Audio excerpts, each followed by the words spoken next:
Hello यार आभास, मुझे यही बताना था तुम्हें कि you are a dumbass and you can not do anything in life.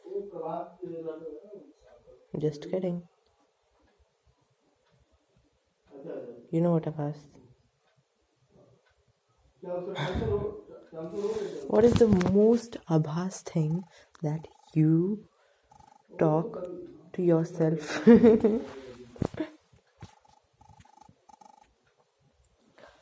You talk to yourself. I mean, तुम खुद से बात कर लेते हो. नहीं, खुद में खुश रहना तुम्हें बहुत अच्छे से आता है, बट यू नो 90% लोगों को नहीं आता खुद से खुश रहना. unless they छोड़ो यार, क्या बोलने वाला था unless they के बाद आपने खुद ही भूल गया.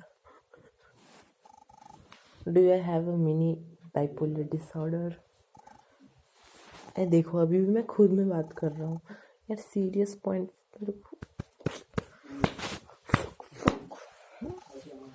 यस, सो आभाष, मुझे आपसे ये बात करनी थी कि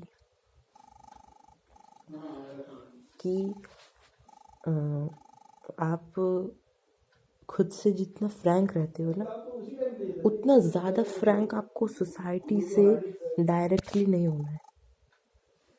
आपको धीरे धीरे होना है, क्योंकि आप बचपन से फ्रैंक नहीं थे. तो आपको क्या करना पड़ेगा ना कि आपको दूसरे लोगों के इसके बारे में समझना पड़ेगा. पहले तो आपको नहीं समझ आएगा बिल्कुल भी, एकदम आप कंफ्यूज हो जाओगे, आप पब्लिक में जाओगे.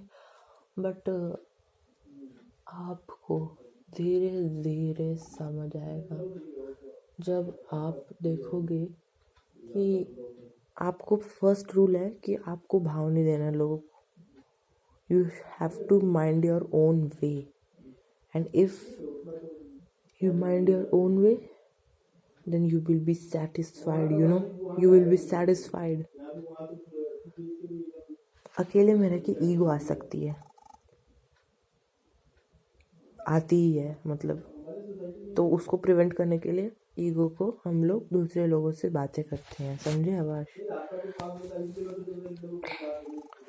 एक ईगो आ जाती है कि दूसरे लोग कैसी सड़ी हुई जिंदगी जी रहे हैं, मैं अकेले में इतना खुश हूँ. तो आपको वैसे नहीं करना है आभाष, क्योंकि लोग खुश रहते हैं और लोगों के साथ खुश रहते हैं. डिफरेंस आप में और उनमें बस इतना है कि आप अकेले खुश रहते हो, वो लोग ग्रुप में खुश रहते हैं यार. और मतलब अकेले रह करके ना सबसे बड़ा डिसएडवांटेज है कि आप कभी भी अचानक से डिप्रेशन में जा सकते हो. आपका पूरा सिस्टम ही कोलैप्स हो सकता है. आपके पास कोई हेल्पिंग ये नहीं आएगा, आउटसाइडर हेल्प करने के लिए. And the biggest advantage of friendship is that you can have a helping hand of trust just to make your life regular in happiness. मतलब इतनी भी अच्छी नहीं है जहाँ आप सोच रहे हो फ्रेंडशिप, पर काफ़ी अच्छी है. मतलब अकेले रहने का लिमिटेशंस जान लीजिए. अकेले रहना मेरिट्स, इससे आप ये रहोगे, इससे आप खुश रह सकते हो, इससे आप ईगोइस्टिक बन सकते हो, इससे आप पढ़ाई अच्छी कर सकते हो. ईगोइस्टिक का डिमेरिट है कि ईगोइस्टिक अकेले में रहने का कि आप ये हो सकते हो, या तो आप पूरे सही हो या तो आप पूरे गलत हो. पर आप जब ग्रुप में रहोगे तो उसका मेरिट ये रहेगा कि आपको पता चलेगा कि कोई भी पूरा सही है पूरा गलत नहीं होता. पूरा सही और पूरा गलत होने से मेरा मतलब है कि खुद को इम्परफेक्ट समझना. हमेशा खुद को इम्परफेक्ट समझो, पर खुद को कभी भी कायर मत समझो, डम बैस मत समझो, क्योंकि you are incredible. You can be anyone. Ego अलग चीज़ होती है और विल पावर अलग चीज़ होती है, दोनों में डिफ्रेंशिएट करना सीखो Abhash. That is the biggest weakness in you and you can do it, and you can separate from those if you have a emotional intelligence, social intelligence. You can differentiate between two of them, and you can speak out in public. Speak out in public का मतलब कि यार ऐसा लगता है कि पता नहीं जन्मों से नहीं किया हो. It is a very easy job.